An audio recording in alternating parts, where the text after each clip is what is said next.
कृष्ण जयंतीच्या या उत्सवामध्ये आपण भगवंताची राष्ट्रलीला म्हणून विचार पाहत आहोत. गोकुळ वृंदावनामधल्या आपल्याला लीला माहिती आहे, तथापि राष्ट्रासाठी काय केलं आज त्याची गरज फार महत्वाची आहे. भगवंतानी अवतार घेतला त्यावेळेला सामाजिक आणि राष्ट्र म्हणून स्थिती प्रथम पाहायला पाहिजे, कारण तो विचार सहसा प्रगट होत नाही.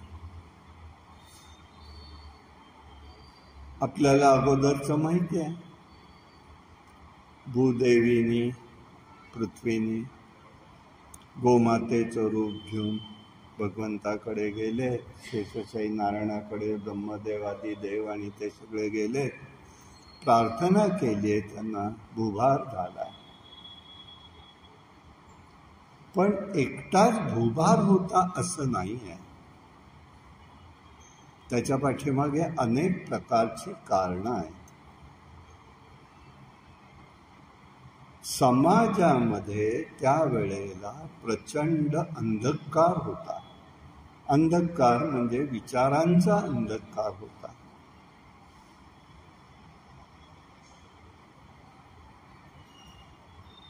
ज्यावेळी लोकांची पुढाऱ्यांची नीतिमत्ता नष्ट होते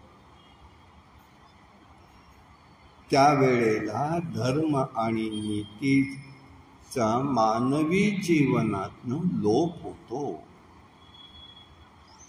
आज आपण बघतोय, आम्ही काय स्वीकारलं? निधर्मी राज्य पद्धती. खरा त्याचा अर्थ आहे, कोणीही असो ज्याचं त्यांनी धर्म पालन केलं पाहिजे. कोणी येऊ दे, कोणाचं ज्याचं त्यांनी करा, कोणी कोणाला दोष देऊ नका. हा सरळ साधा अर्थ त्या पाठीमागे. पण विश्वामध्ये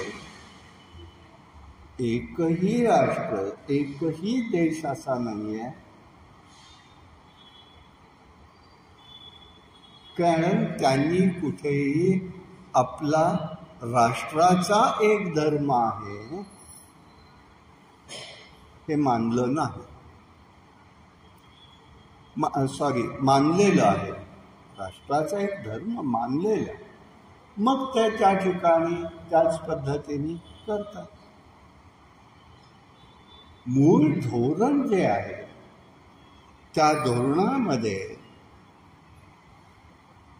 सर्वत्र आत्ताच्या स्थितीला असं दिसतं की अंधकारच झालेला. मनुष्याची आत्मनिष्ठा ही नष्ट झालेली आहे. अशा पार्श्वभूमीवरती भगवंताला प्रत्यक्ष सगुण साकार होऊन यावं लागलं.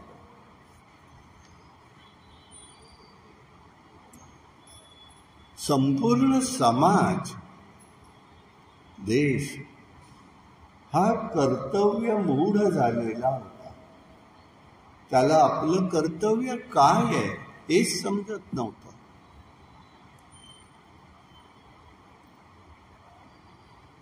कारण काय झालंय, मानवी जीवनामध्ये दोन गोष्टी ह्या अत्यंत महत्वाच्या आहेत. एक नैतिकता आणि दुसरी भौतिक विश्व. नीतिमय जीवनासाठी जर पाहिलं तर त्याग, श्रद्धा, निष्ठा, तपश्चर्या, सहनशीलता हे सगळं असावं लागतं. भौतिक जीवनात निसर्ग आहे, राजसत्ता आहे, नीतीचा समावेश म्हणायचा पण अंशतः आहे. अशा याच्यामध्ये आपण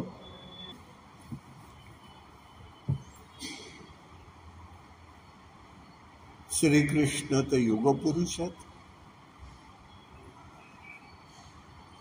त्यांच्याकडे कोणत्याही प्रकारची न्यूनता नाही.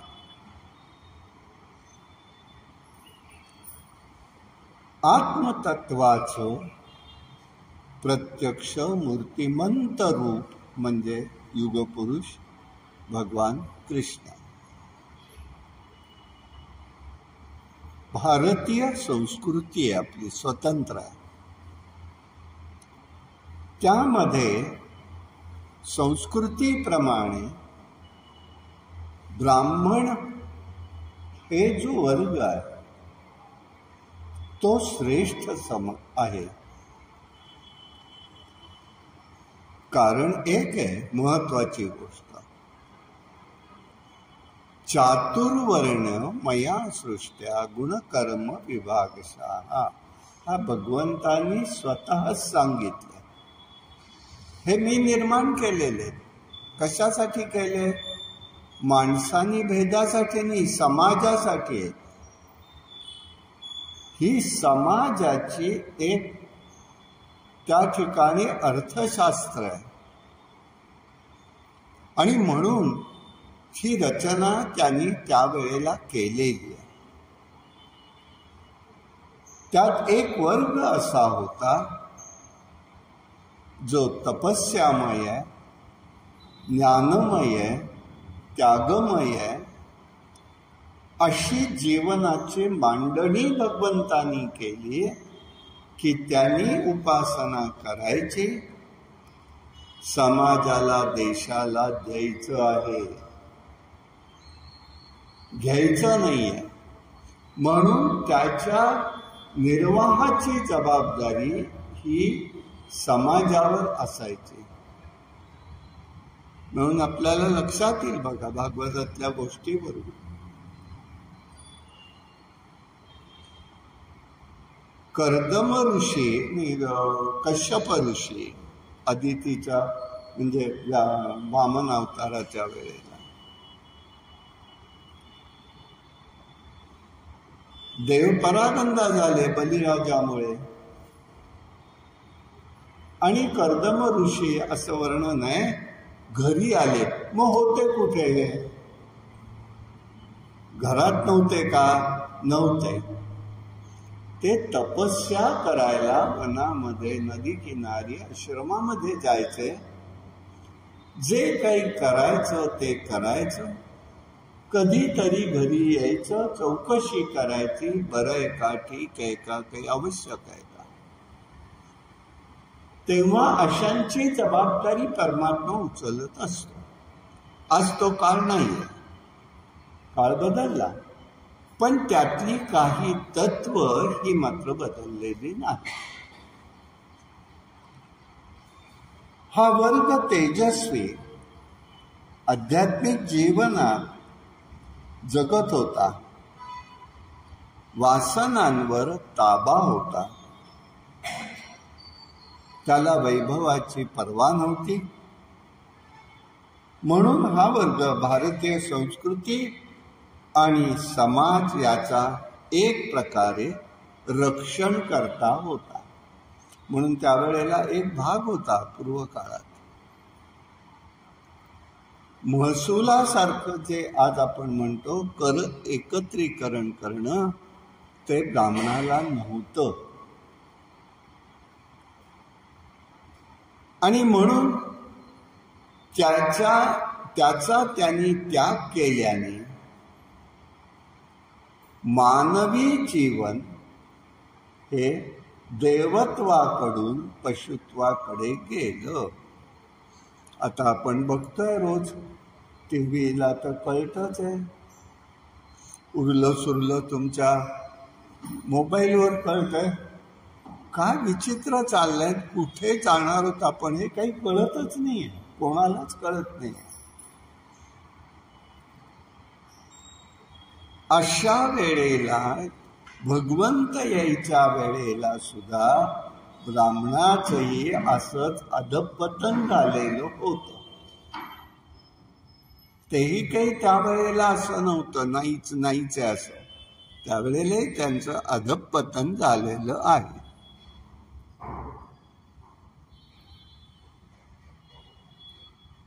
जेव्हा यांचा नाश होतो, ऱ्हास होतो, तेव्हा त्यागाचं स्थान हा भोग घेतो. कर्तव्याचं स्थान हा द्वेष घेतो. प्रेमाचं स्थान ईर्ष्येमध्ये जातं. त्यामुळे समाज, राज्य, राष्ट्र याचं अधःपतन होतं. युक्रेनचं युद्ध काय, कुठे आपण आहोत, किती लोक जात आहेत, काय होत आहे का काही थांबत नाही अजून सुद्धा. आणि म्हणून जेव्हा समाजात जे लोक आपली आवश्यक ती कर्तव्य कर्म विसरतो, नियमांचं उल्लंघन करत नाही,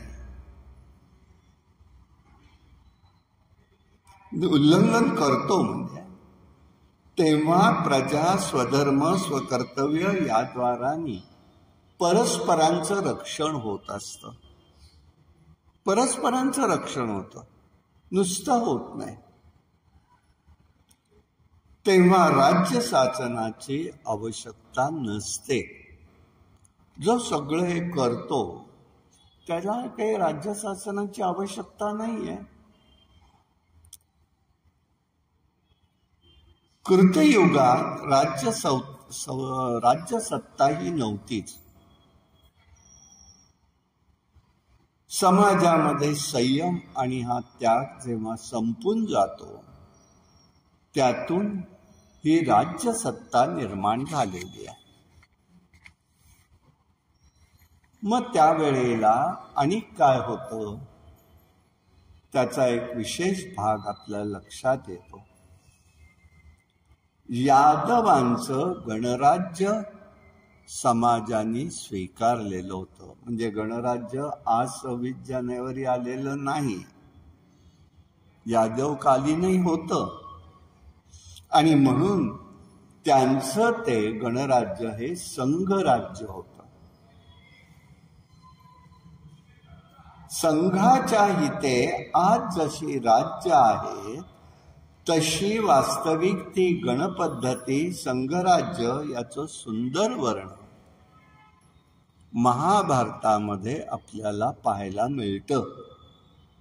नुसतं नाहीये, तिथे वर्णन आहे त्याचं सगळं स्वतंत्र. त्याच्यामध्ये नारद आणि श्रीकृष्ण यांचा संवाद आलेला.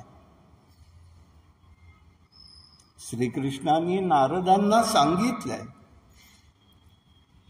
भेदाद विनिश्चया संघानां संग मुख्योऽसि केशव, यथा त्वां प्राप्य नोऽसि देयं संघस्तथा कुरु. राज्यामध्ये ज्या वेळेला पुठिरता होते तेव्हा संघ पद्धतीचा, संघ म्हणजे हा राष्ट्रीय स्वयंसंघ नाही म्हणत आहे, एकत्र राहण्याची शक्ती आहे, त्याबद्दल ते म्हणतात की आहे त्याचा विनाश होतो भेदबुद्धीने, फुटीरतेने. हे केशव, तू संघाचा मुख्य आहेस. हे भगवंता, तू संघाचा मुख्य आहेस. तुला ते सगळं माहिती आहे. आणि म्हणून नारद सांगतायत, बाबा रे, संघाचा नाश होणार नाही असं काही तू कर. एक संघ शक्तीचा नाश होणार नाही असं काहीतरी तू कर. यादव गणराज्य मानत होते, म्हणून ते व्यवहारामध्ये बाय बाय म्हणत नव्हते, राम रामच होता किंवा रामकृष्ण होता. ही प्रथा एकवंशीय व अनुवंशकीय नव्हती, उपजत होते. आणि म्हणून चाणक्याने राजनीतीवर चांगलंच काही लिहिलेलं आहे. अर्थशास्त्रात कौटिन्य प्रकरण 1 मध्ये अधिकरणात 6व्या अध्यायामध्ये उल्लेख जो दिसतो तो वृष्णी संघ म्हणून दिसतो. म्हणजे भगवंत ज्या वंशात जन्माला आलेला आहे तो वृष्णी वंश आहे आणि त्याची आठवण नारद करून देत आहेत. बाबा, हे तू आलायस, पण तुला करायचंय काय? हे गणराज्य एकत्र कसं ठेवता येईल ते तू बघ. राजकारणात, राज्यसभेत संघ पद्धती 2 प्रकारच्या आहेत. यात समाजातील संघराज्य आणि गणतंत्र मानणाऱ्याला राजा म्हणतात. याला राजा म्हणतात. तो वंश परंपरागत असतो किंवा असा वंश प्रमुख असत नाही. 2 प्रकारांनी, एक वंशगत येणारा आणि एक वंशगत नसलेला. जो पराक्रमी आहे, नीती संपन्न आहे, सर्वांना प्रिय असतो, असा तो दुसऱ्या पद्धतीचा असतो.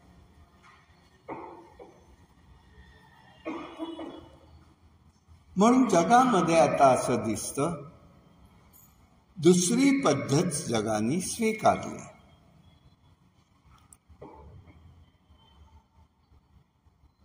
पण एक पद्धत अजूनही चालू आहे, अजूनही चालू आहे.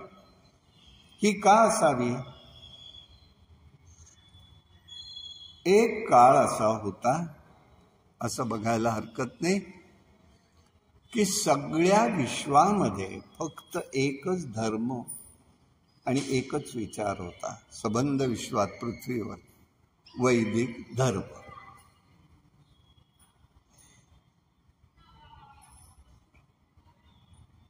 वैदिक धर्मच फक्त होता. कारण त्याला दाखला आपल्याला भागवतातला आहे. पृथ्वीराजाने हे सगळं केलं निर्माण. प्रियव्रत राजा होता, त्याचा मुलगा.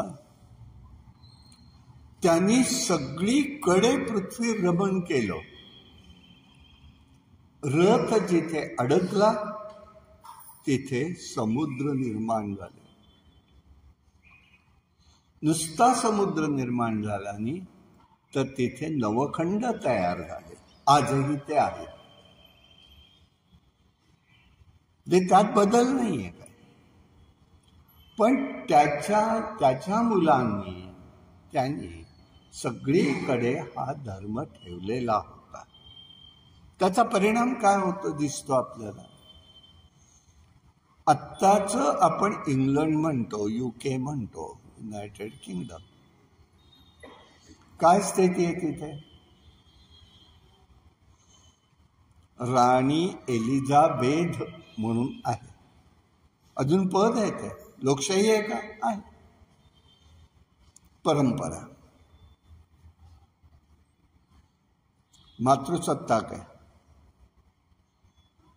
मग आपल्याकडे उल्लेख जो सापडतो तो कोणाचा असावा? सत्यवती, व्यासांची आई. मत्स्यगंधात ती सत्यवती पराशरांच्या संघामुळे झालेली. तिने सगळं उभं केलेलं आहे. मुलं गेली, हे झालं, सुना तशा नको, त्याची व्यवस्था केली. मानस संकल्प सृष्टी होती. व्यासांकडनं पुत्रप्राप्ती करून घेतली. केवढं लढवलंय बघा, एकच स्त्री. आज माझ्या विचाराप्रमाणे, चिंतनाप्रमाणे राणी एलिझाबेथ म्हणजे सत्यवती आहे. तिने सत्ता नाही त्यांची, पण पद आहे हे त्यांनी ठेवलेलं आहे, स्वीकारलेलं आहे. आणि म्हणून हे सगळं आपल्याला दिसतं. बघा, त्यावेळच्या परिस्थितीमध्ये मॅक्स मुलरनी जेव्हा युकेला कळवलं की भारतीय कालगणना अत्यंत सूक्ष्म आणि चांगली आहे, त्यावेळेला काय केलं त्यांनी? भारतात होणारा सूर्योदय, कारण त्यांचं सगळीकडे सत्ता होती, तो सगळ्यांनी स्वीकारायचा. गंमत बघा. म्हणून त्यांनी काय केलं? त्यावेळी राणींनी काय ऑर्डर दिली? भारतातला सूर्योदय होईल तो जगाचा सूर्योदय. मग भारताचा सूर्योदय कधी होतोय? सकाळी होतो. इंग्लंडचं पाश्चिमात्य घड्याळ कधी सुरू होतं? तिकडे सूर्योदय इथल्या घड्याळाप्रमाणे रात्री 12ला. आम्ही आमचा दिवस बदलून टाकला, रात्री 12 केलं, वाजले की 12. अशी आमची अवस्था. खरं म्हणजे आपला दिवस कुठे होतो माहितीये का? सूर्योदय ते सूर्योदय हा दिवस आहे. म्हणून अलीकडे जर म्हटलं तर माझ्या विचाराप्रमाणे, चिंतनाप्रमाणे सगळी गणित का चुकतायत ज्योतिषाची? पण आम्ही हेच तंत्र धरलं. मग कशी वेळा सापडतील तुम्हाला? कसा काय बोध होईल? त्याचं जे मार्गदर्शन केलंय शास्त्राने ते कसं सापडणार आहे?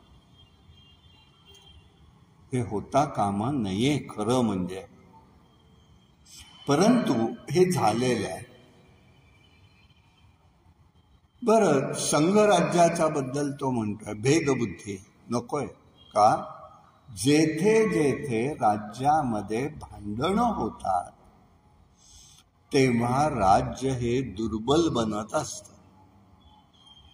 ते संघराज्य शक्तिशाली असतं. आणि म्हणून यादवांची राज्यघटना ही रिपब्लिकच होती, गणतंत्र होतं. साम्राज्य पद्धती होती.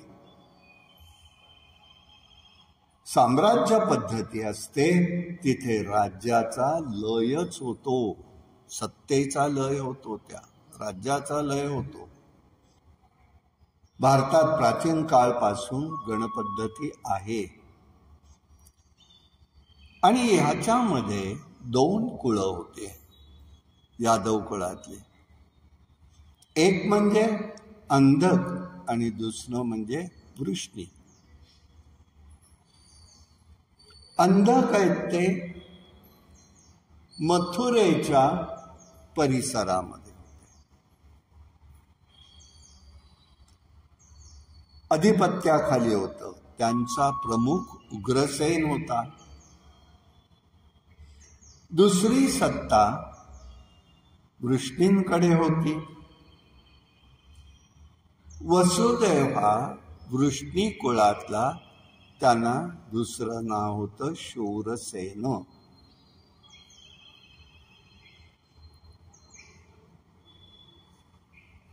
त्यावेळी जरासंध हा साम्राज्यवादी होता.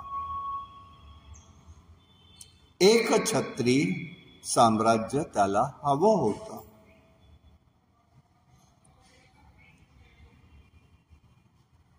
आणि म्हणून जरासंधाने काय केलं? तो एक संधी पाहिजे होतं, साम्राज्य आपल्याकडे पाहिजे होतं.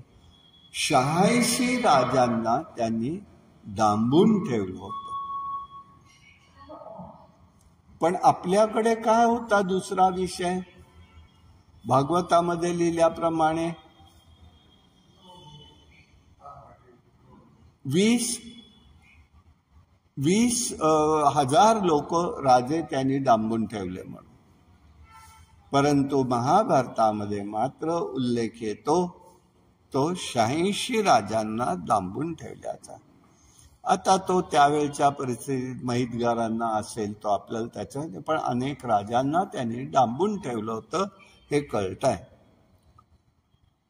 आणि म्हणून 2 कुळामध्ये एकोपा राहावा, वृष्णी आणि अंधक, यासाठी उग्रसेनानी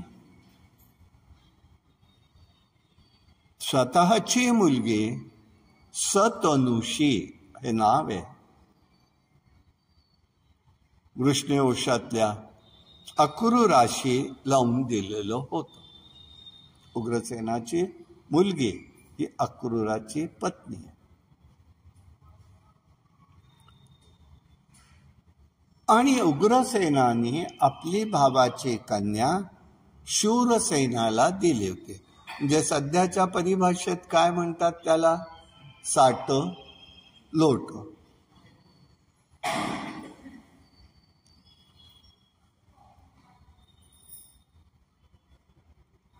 आणि म्हणून हे कार्य केलं. आणि उग्रसेनाने जरासंघाच्या सुद्धा कन्या आपल्या मुलाला म्हणजे कंसाला दिलेल्या होत्या, घेतल्या होत्या करून सुना म्हणून. हे का सांगतोय सगळं? ही पार्श्वभूमी लक्षात घ्या. राष्ट्रधर्मामध्ये तो भाग महत्वाचा आहे. आणि त्यावेळेला संघराज्य करण्याचा प्रयत्न सगळंच हा उग्रसेनाचा प्रथम झालेला आहे. आणि त्याच कुळात भगवंताने जन्म घेऊन राष्ट्रासाठी आपली शक्ती वेचलेली आहे. आणि या संबंध वंशाला शक्तिशाली त्यांनी बनवलेलं आहे असं आपल्या लक्षात येईल.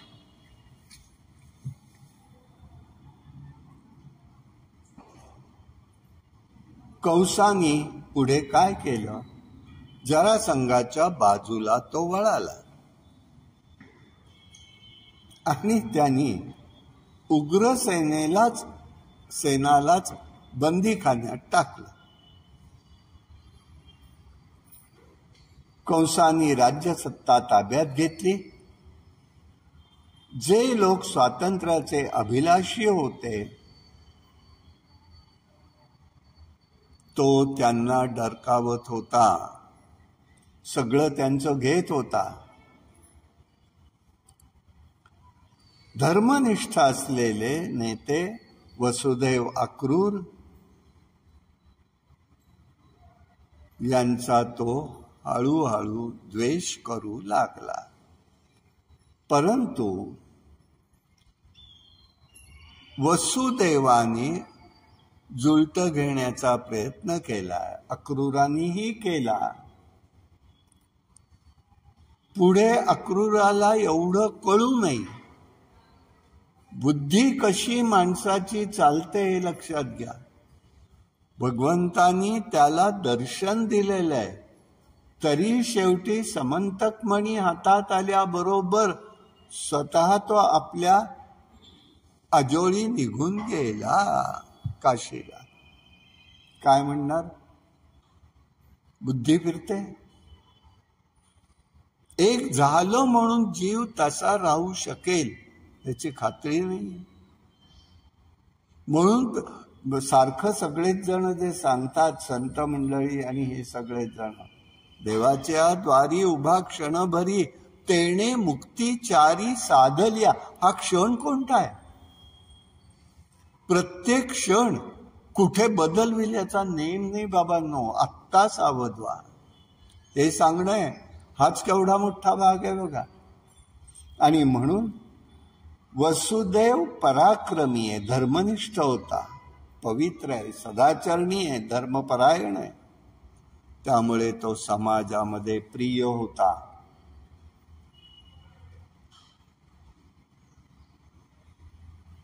त्याला ही गणराज्य संस्था कशी टिकेल याची चिंता होती.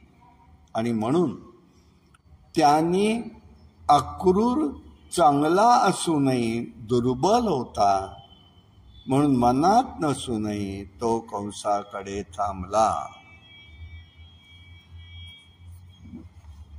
कृष्ण जन्माच्या वेळेला समाजात ब्राह्मणांचं असं अधिपतन होतं. भोगप्रधान सत्ताधीश आणि प्रजा ही झालेली आहे. आणि म्हणून गोकुळ वृंदावन हे नंद बाबाच्या अधिपत्याखाली होतं आणि तिथे गणपद्धती होती, मांडलिक होते त्यांचं. त्याच्यामुळे एकदम हा कंस तिथे ढवळाढवळ करू शकत नव्हता.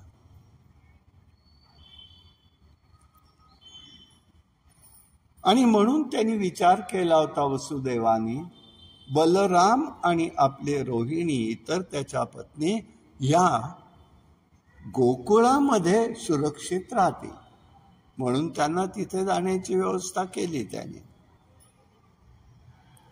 कारण गणराज्याचे पुरस्कर्ते हे नंद आणि वसुदेव होता. त्यामुळे त्यांनी तिथे त्यांना पाठवलं होतं. का पाठवलं होतं त्याचं कारण हे आहे. आणि म्हणून कृष्णाने राष्ट्र बलसंपन्न करण्याचं धोरण आखून नियोजन केलेलं होतं.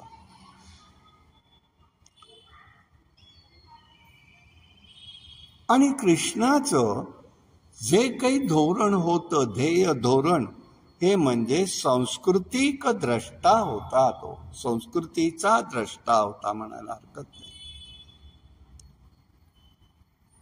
त्याच्यातून त्यांनी काय केलं, शाश्वत मूल्यांची प्रेरणा दिली.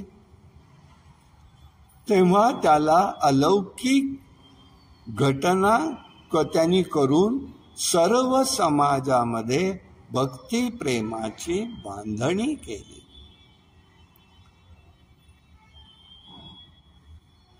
म्हणून आधी केलं काय त्यांनी, हरिकथा निरोपण. काल पाहिलं आपण, तिथे काय केलं त्यांनी, मुख्य म्हणजे बालपणापासून स्वतःबद्दलची लोकप्रियता वाढवली. त्याच्या बाजूला लोक उभी राहायला पाहिजेत ना, एकटा काय करेल, त्याची शक्ती अलौकिक आहे, काही करेल, पण तसं नको होतं, गणराज्य राहायला पाहिजे. म्हणून त्यांनी लोकांना सांगितलं होतं सगळ्या लोकांचा याच्यामध्ये सहभाग हवाय. म्हणून आत्ताच्या आपल्या पंतप्रधानांनी काय सांगितलं, टाळ्या वाजवा, थाळी पिटा, रामाची स्थापना होते, सगळेच जण एकदम येऊ शकणार नाही, तुम्ही दिवे लावा. लोक आपल्या बाजूला राहायला पाहिजे.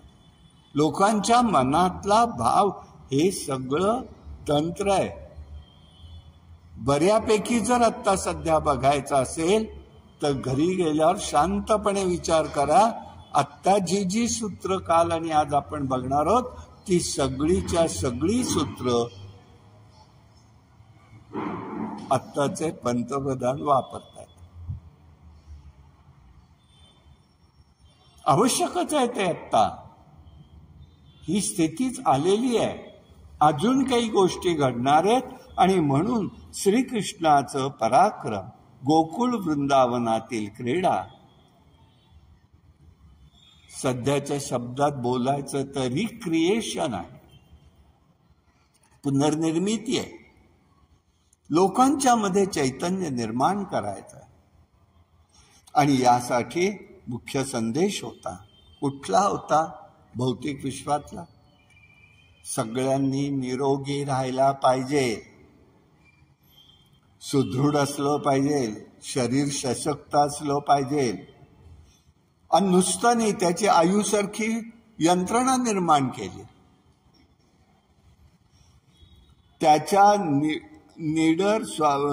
त्याचा स्वभाव निडर असला पाहिजे.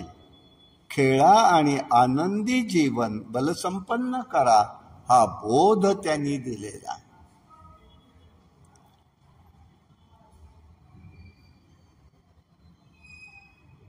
कायम उत्साहाने जगा, त्याचा संदेश आहे. आजचा काळ सगळा विचित्र आहे हे सोडा, पण ईश्वर सेवेमध्ये, भगवत भक्तीमध्ये कुठेही कंटाळा नकोय, कोणत्याही स्थितीत. हा महत्वाचा भाग आहे. काळच अनुकूल नाही, उदासीनता येणार आहे, त्रास होणार आहे, वाटेल, हा भौतिक. पण भगवंतानी आधीपासून संदेश दिलाय, हा देवाचा संदेश आहे, राष्ट्राच्यासाठी सांगितलंय त्यांनी. हे सगळं असायला पाहिजे. आणि म्हणून कित्येक वेळा ह्या गोष्टी भगवंताच्या लीलांच्या ऐकल्या तरी सश्रद्ध मनुष्याच्या जीवनामध्ये नव चैतन्य निर्माण करून देत असतात. आपण किती वेळा गोष्टी ऐकतो, कंटाळा येतो का? नाही. परत परत परत परत त्याच गोष्टी असल्या ऐकाव्याशा वाटतात. हे रिक्रिएशन. सिनेमा एकदा दोनदा पाहाल, मूर्ख लोक काही आहेत माझ्या परिचय, 25, 30 वेळा पाहिलेले. काय होते अवस्था ती बघा.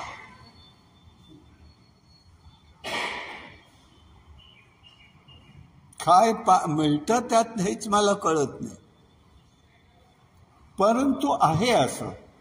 आणि म्हणून या ठिकाणी शरीर, मन, बुद्धी अशा विषयात थकून जातं, पण अशा विषयात थकत नाही भगवंताचा.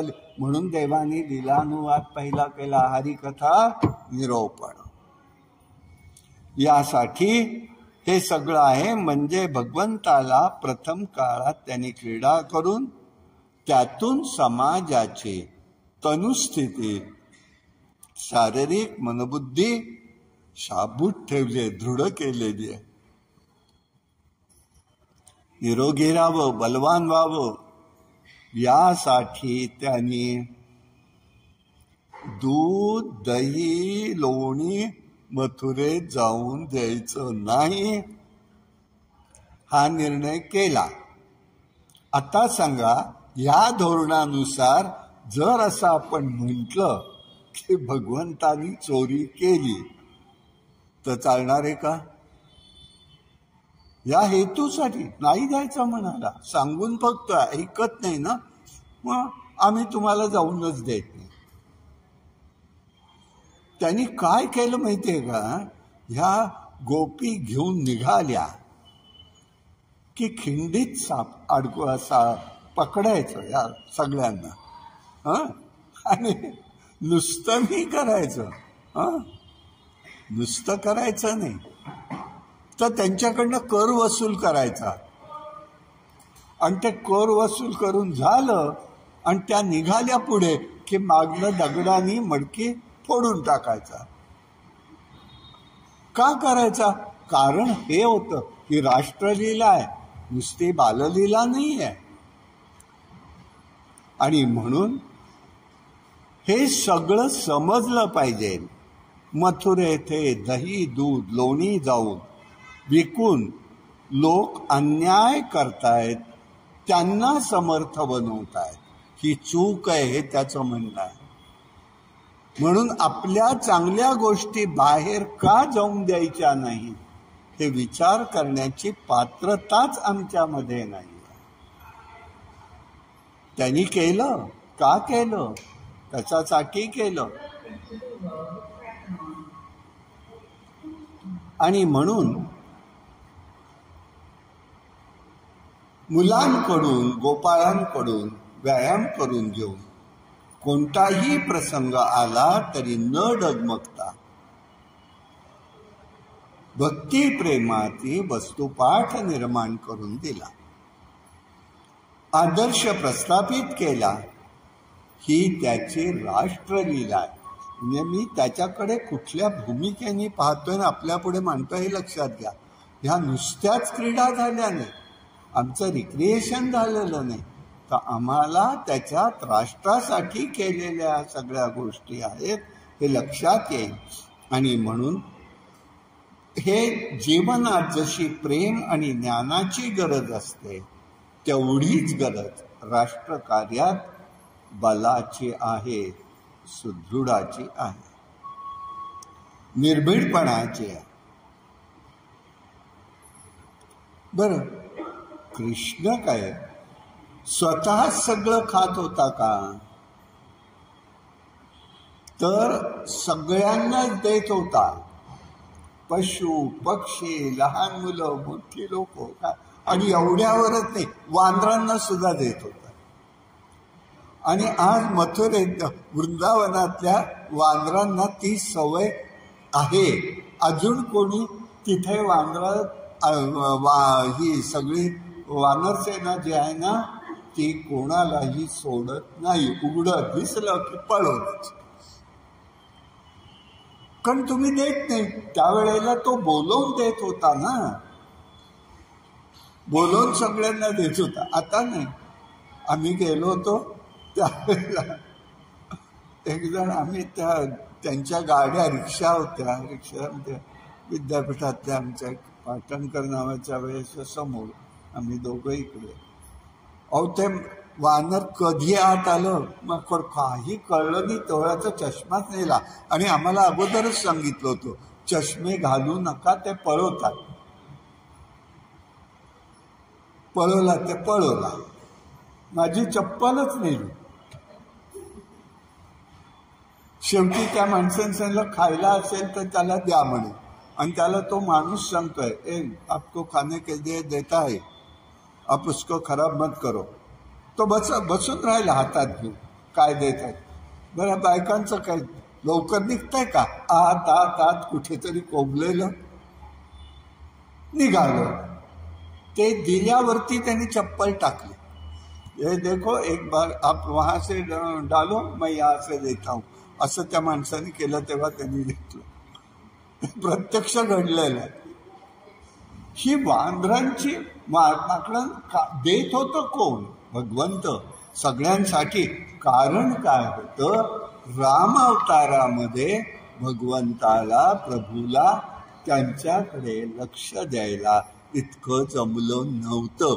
म्हणून केवळ माकडांनाच का दिलं, त्याचं कारण हे हा कर्मविपाक. आज आम्हाला वाटतं तिथे घेतात. अरे हो, तुम्ही होऊन देत नाही ना. तो कसा त्यांना बोलवून देत होता. त्यामुळे शरीर माध्यम खलु धर्म साधन हा त्याचा बालक्रीडेतून संदेश होता. कृष्णाच्या या बाललीलेत आसक्ती अजिबात नव्हती कुठल्याही गोष्टी. त्यात निष्ठा, प्रेम होतं, सत्य होतं. जीवनात परस्पर अपभार भाव ठेवला नव्हता. त्यात तो नेहमी सात्विक आणि पवित्रच आहार घ्यायचा. सेवन करत असे. त्यावेळेला पिझ्झा नव्हतो आणि काय तुमचे असतात ते इडली, डोसे, आंबवलेले पदार्थ, ते काही नव्हतं. सात्विक आहार होता.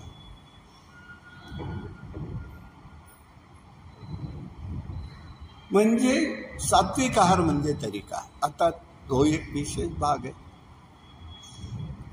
जे खाल्लं असता तनु मन दृढ होतं, तनु आणि मन दृढ होतं, भक्ती प्रेम वाढतं, तो सात्विक आहार. ज्या अन्न सेवनामध्ये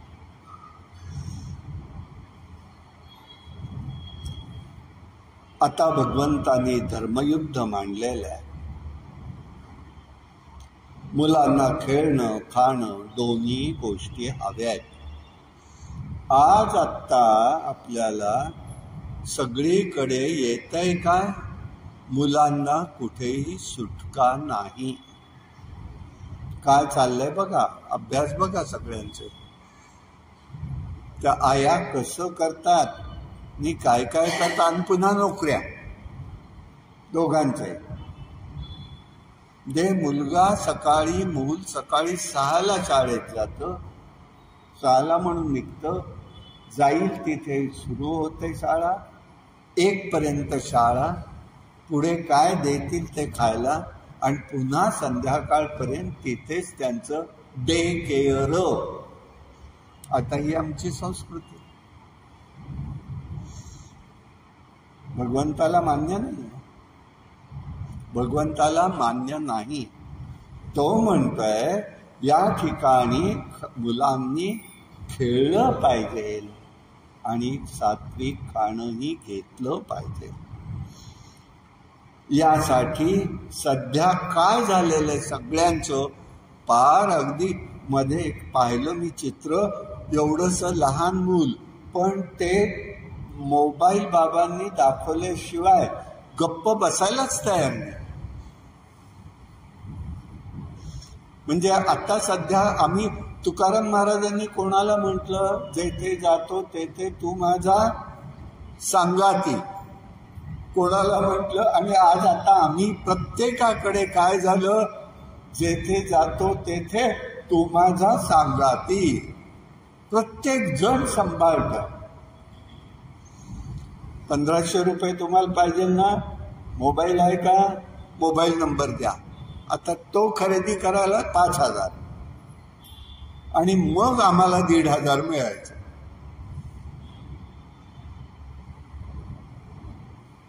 काय कुठे आपण चाललोत आणि कसे चाललोत बघा. म्हणून म्हटलं जेथे जातो तेथे तू माझा सांगाती. यातच सगळं जग गुरफट नुसतं नाही आहे.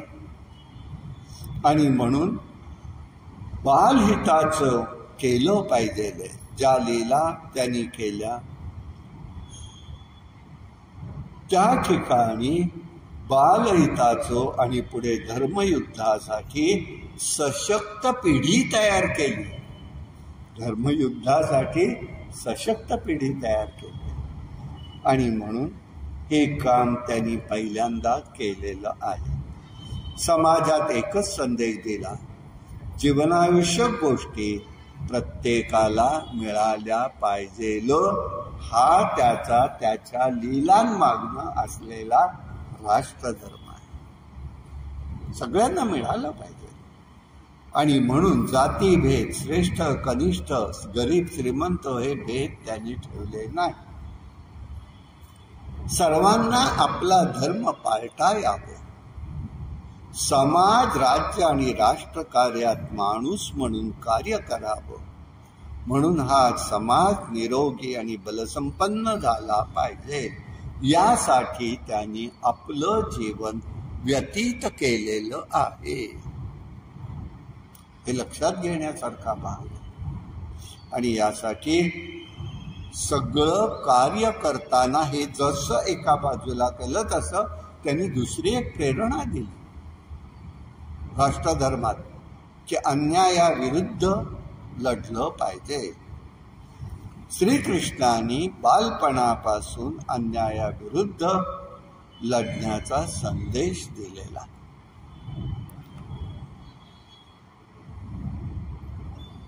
यावेळी राज्यकर्त्यांना सर्व इतिहास माहीत असावा लागतो.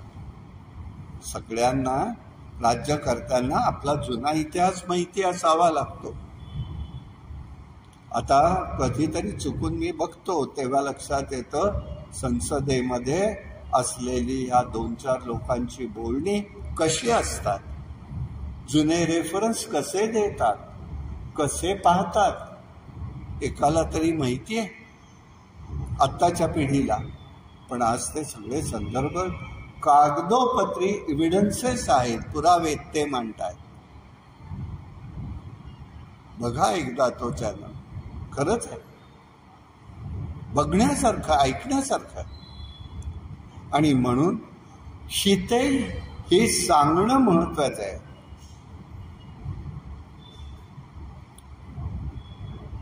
खेळातल्या घटनेतनं देवानी निरनिराळ्या गोष्टींचा संदेश दिलेला आहे. आणि यासाठी श्रीकृष्णाने लहानपणापासून दैत्यांना मारून अपूर्व पराक्रम केले. तो वाटेला गेला का पुतनेच्या वाटिकेच्या गेले का राम वाटेला? नाही, त्या आल्या. आणि ते जर आमच्या जीवन उद्ध्वस्त करत असतील, किती समजावून सांगितलं प्रभू रामचंद्रांनी, ऐकायला तयार नाही, म्हणून ती शिक्षा. शूर्पणखेलाय, वाटिकेलाय, इकडे तर बालकच होतं, पण ज्या उद्देशाने ती आलेली आहे त्यासाठी त्याला ते करावं लागलं. आणि दुसरी गोष्ट होती, देवासाठीच नाही तर जगतातल्या आपल्या राज्यातल्या सर्वत्र असणाऱ्या ही बाई इतर मुलांनाही मारतीये, हे बरोबर नाही. हा संदेश आहे.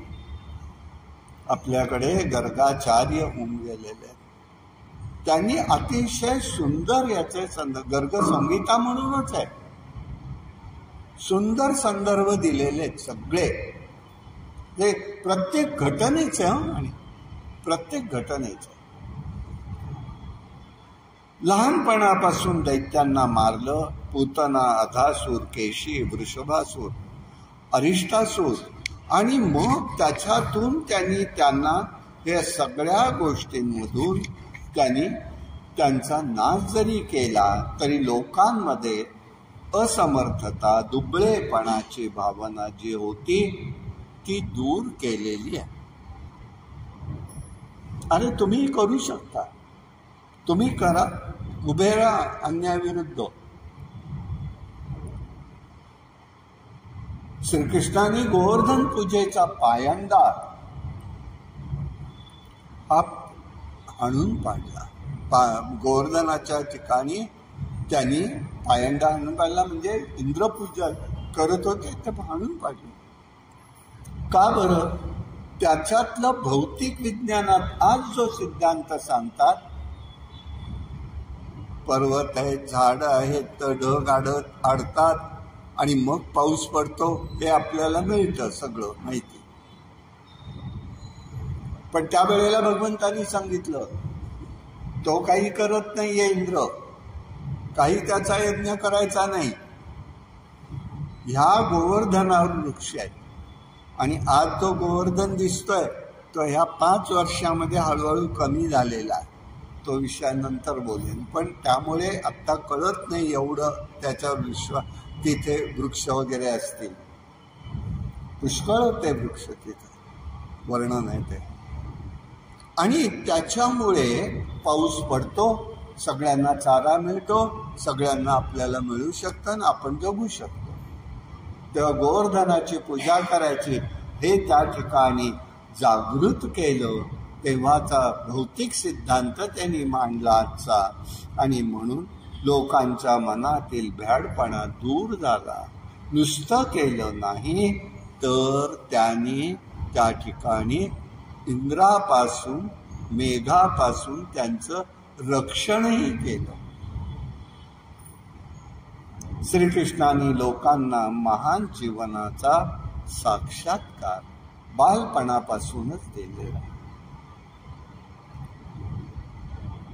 भगवंतांनी काय दाखवून दिलं? थोडक्यामध्ये मुलांची मनं तयार करायची. अरे घाबरता काय?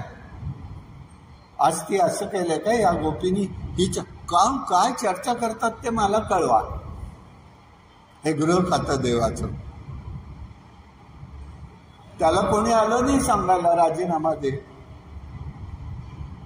तरी आमच्या गोपिका म्हणाल्या, यशोदे कृष्णाशी सांगावे, गोकुळी राहावे का जावे? पण त्याचा भाव वेगळा होता. म्हणजे कशी गंमत आहे बघा. एका चरित्रामध्ये एका ठिकाणी किती व्यक्तिमत्वाचं दर्शन होतं, छटांचं दर्शन होतं. आणि म्हणून तुम्ही तो म्हणायचा, तुम्ही शेळ्या मेंढ्या नाही आहात, दुर्बल तर नाहीच नाही, तुमच्यात अपार शक्ती आहे, समाजकंटक असणारच आहे, असुरांना घाबरण्याचं कारण नाही. आणि म्हणून त्यावेळेला ही एक प्रकारची भगवंताने राष्ट्रहितासाठी क्रांती केली. ही क्रांती आहे त्याची. आणि म्हणून समाजात क्रांती जगली पाहिजे. क्रांतिकारक नेता निस्वार्थ आणि पवित्र असला पाहिजे. यासाठी निर्हेतुक जनसेवा, समाजसेवा, राष्ट्रसेवा हे त्याच्या जीवनाचं ध्येय आहे. असाच नेता या क्रांतीमध्ये सफल होत असतो. बरं, दुसरं असं होतं, त्यामुळे झालं काय, लोकांच्या मनामध्ये कंसाबद्दल फार मोठा तिरस्कार होता. या पार्श्वभूमीवर श्रीकृष्णाबद्दल अपार प्रेम आणि श्रद्धा होती.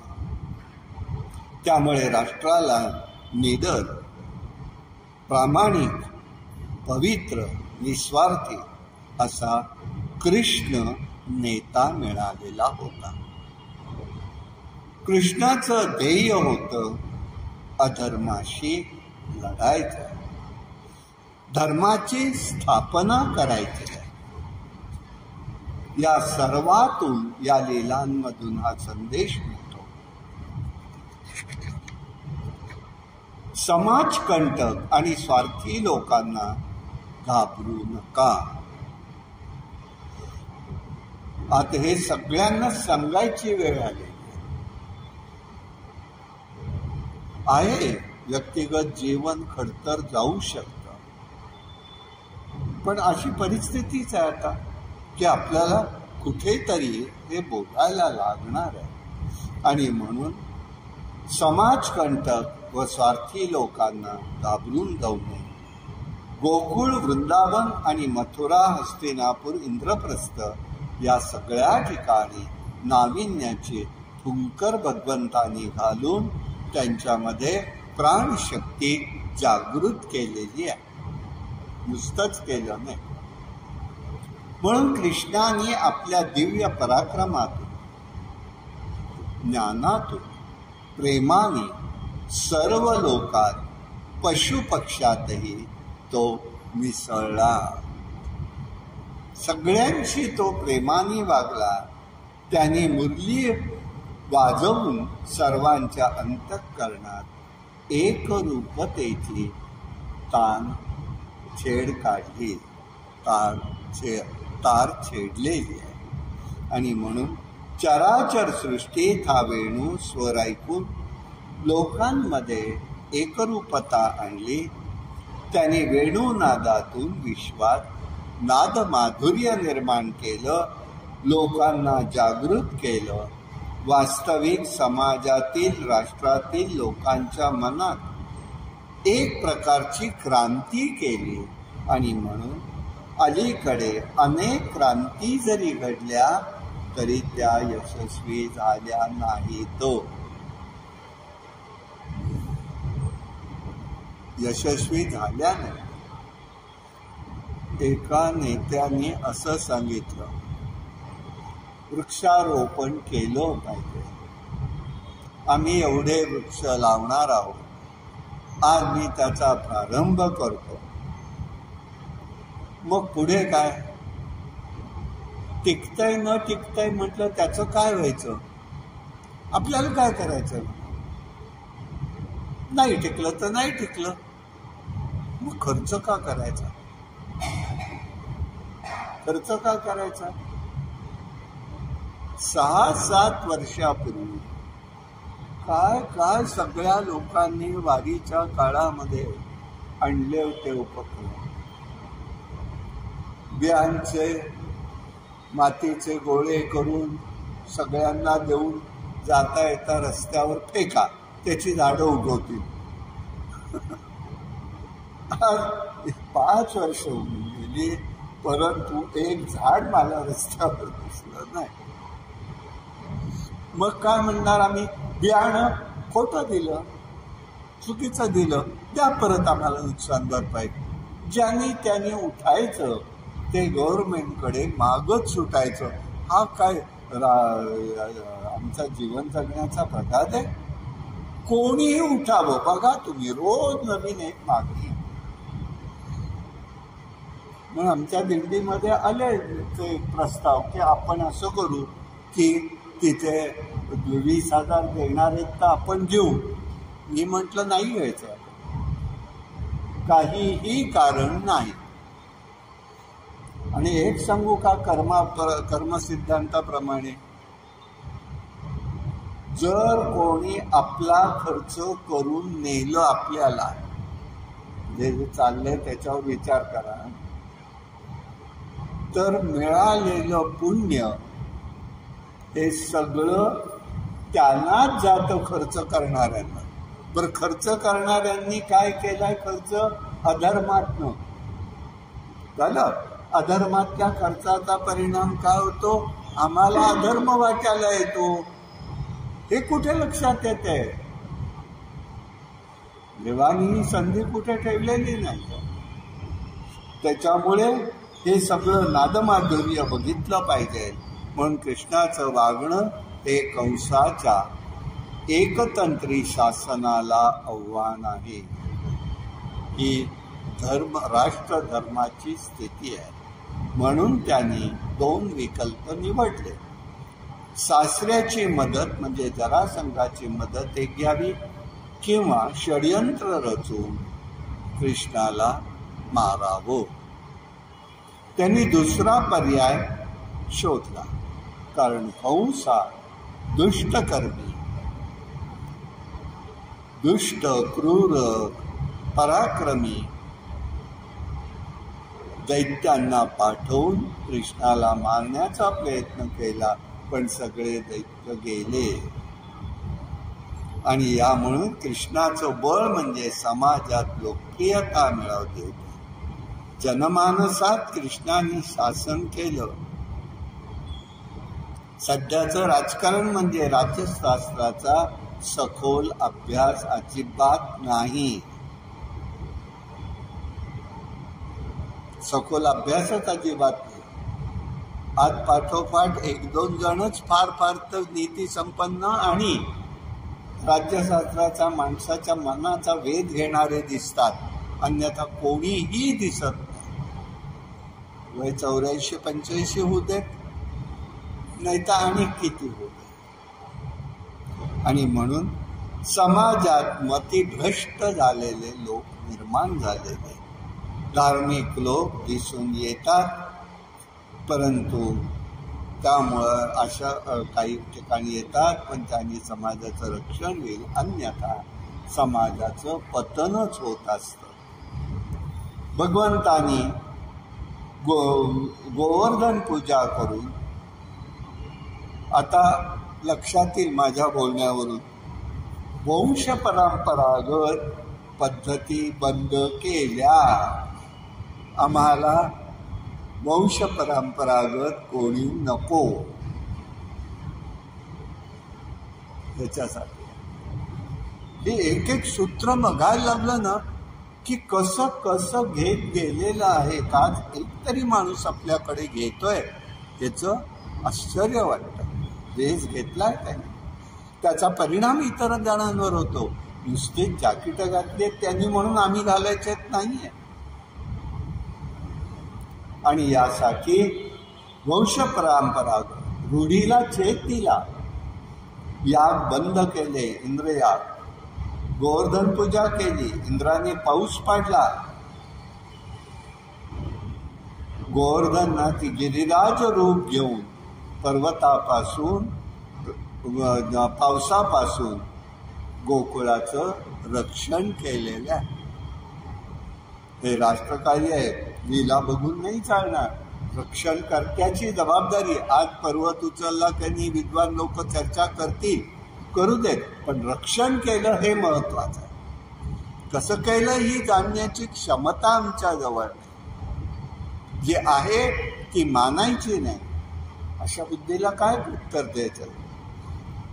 बघा आजही समाजात आपल्या विवाहाच्या वेळेला, मी सांगितलंय मागच्या वेळेला, कानपिळा पद्धत. का रे बाबांनो, धर्मशास्त्रात आहे का? विचारलं का कोणी लग्नाच्या वेळेला? नाही. मी विचारलंय मात्र म्हणाले काहीही धर्मशास्त्रात नाहीये, परंपरेने पद्धत आहे. आणि तरी आम्ही करतो. आदल्या दिवशी लक्ष्मीनारायण म्हणायचं, वराय म्हणून त्याला नमस्कार करायचा आई वडिलांनी, लहानांनी सुद्धा, आणि दुसऱ्या दिवशी त्याचा कान पिळायचा. ह्या रूढी आहेत सगळ्या. आज आपल्याला बदल घडवले पाहिजे. किती जण निघणार आहेत मला माहिती नाही, मी इतक्या वेळा सांगतो, नाही बदल घडवा, तर नकोत. आता देवाला नैवेद्य दाखवला म्हणू नका, दाखवायची गोष्ट नाही. प्राणाय स्वाहा, अपानाय स्वाहा, समानाय स्वाहा आम्ही म्हणतोय, मग इथे तू स्वाहा म्हणजे तू घे म्हणून म्हणतोय, आणि इकडे त्याला दाखवणं म्हणायचं आम्ही. आमची वाणी तरी शुद्ध नको का व्हायला? हा संस्कार आम्हाला घडला पाहिजे, हाच प्रयत्न भगवंताचा. आणि म्हणून या सामाजिक प्रथा आहे त्या बंद व्हायला पाहिजे. भगवंताने सांगितलं, कौसई राजकारणी होता, पण तो द्वेषी, क्रूर, कपटी होता, म्हणून त्याचा नाश झाला. सर्वात श्रीकृष्णाने जणू राज्यशास्त्र आणि मानसशास्त्राचा पूर्ण अभ्यास केलेला आहे. त्यामुळे ह्या गोष्टी आपल्याला त्या ठिकाणी समजून घ्यायचा आहे. असा हा भगवंताचा आजचा हा राष्ट्रधर्म आहे. एवढा विचार आज करू, बाकीचा आता उद्याला. कायेन वाचा मनसेंद्रिय वा बुद्ध्यात्मना वा प्रकृते स्वभाव करोमि यद्यं परं परस्मै नारायणाय समर्पयामि. हरि ओम तत्सत्. विठ्ठल विठ्ठल विठ्ठल विठ्ठल विठ्ठल. कुंडली वरदा हरी विठ्ठल श्री ज्ञानदेव तुकाराम अवधूत चिंतन. श्री गुरुदेव दत्त भगवान गोपाल महाराज के जय. भगवान श्रीधर स्वामी महाराज के जय. जय जय गुरु.